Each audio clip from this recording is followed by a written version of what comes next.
Bonjour à tous, bienvenue pour cette nouvelle vidéo pour notre chaîne YouTube Haute Fidélité Saumur.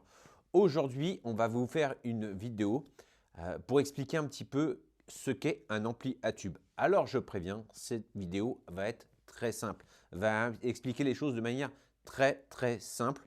Si vous voulez qu'on fasse une autre vidéo plus concrète sur des éléments, n'hésitez pas à le dire en commentaire et on en refera autant que vous voulez. Donc, qu'est-ce qu'un ampli à tube?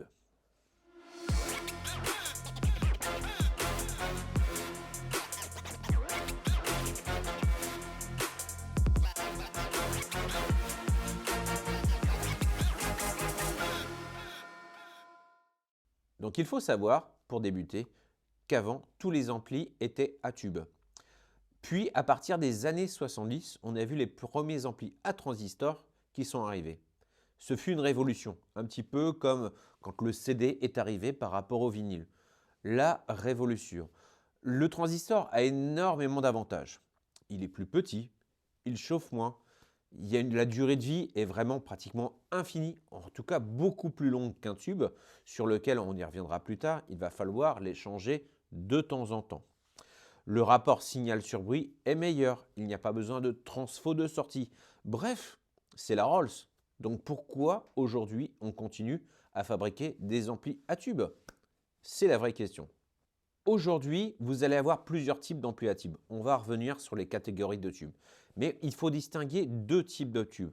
Les tubes de préamplification et les tubes d'amplification. Mais tout d'abord, on va revenir sur les avantages de ces amplis à tube. Car les amplis à transistor, on a vu, il y a plein d'avantages. Les amoureux du tube, pourquoi sont-ils encore amoureux du tube? Nostalgie ou qualité? Force est de constater qu'il y a énormément de qualité. La musicalité, les harmoniques qu'on va avoir derrière, la chaleur du tube. Aujourd'hui, le tube va vous apporter des choses que le transistor n'est pas forcément capable de restituer. Si on revient déjà sur la partie des tubes, donc on va avoir, comme je vous l'ai dit tout à l'heure, deux types de tubes. Les tubes de préamplification et les tubes d'amplification. La durée de vie de ces produits-là est complètement différente. La durée de vie des tubes de préamplification, vont être d'au moins 10 000 heures. Autant vous dire que vous n'êtes pas prêt de les changer. Alors que la partie amplification, on va être aux alentours de 4 000 heures. Donc oui, il faudra les changer. Mais les changer, ça ne veut pas dire quelque chose de compliqué. C'est équivalent de changer une ampoule dans votre salon. C'est-à-dire que demain, si vous dites « je ne vais pas acheter une ampoule de tel type parce qu'il va falloir que je change l'ampoule dans 10 ans », ce n'est pas pour ça que vous allez changer de type de luminaire. C'est la même chose. Oui, ça coûte un petit peu d'argent, mais pas tant que ça. On va être sur des tubes à partir de 35 € jusqu'à des sommes beaucoup plus importantes, mais maximum 200-250 €. Vous voyez, sur un ampli comme ça, on parle de 4 tubes. 4 tubes à changer tous les 4 ans, 5 ans.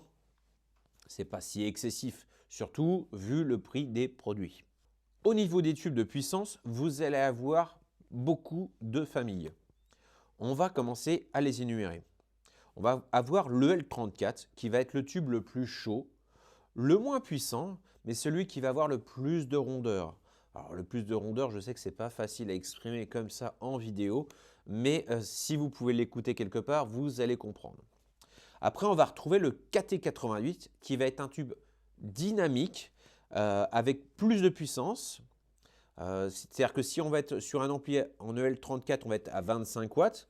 En KT88, on pourrait passer sur du 30 watts. Après, on va avoir le KT120 qui lui va être un tube encore plus dynamique, encore plus puissant. On va passer à 35 watts.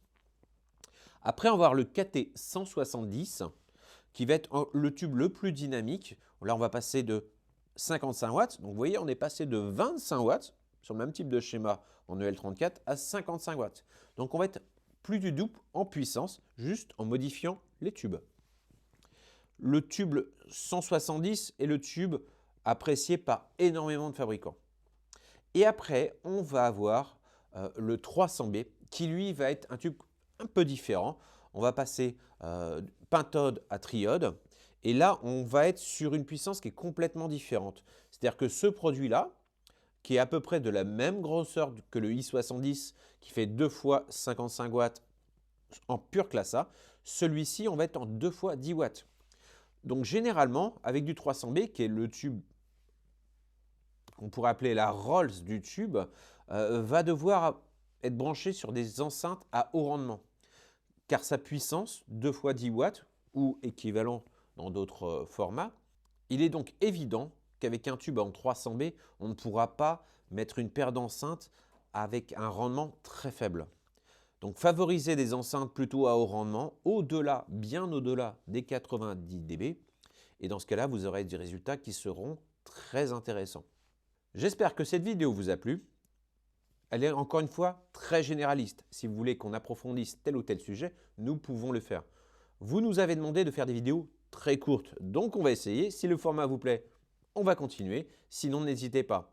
Dans tous les cas, continuez à commenter, à liker et à bientôt. Salut!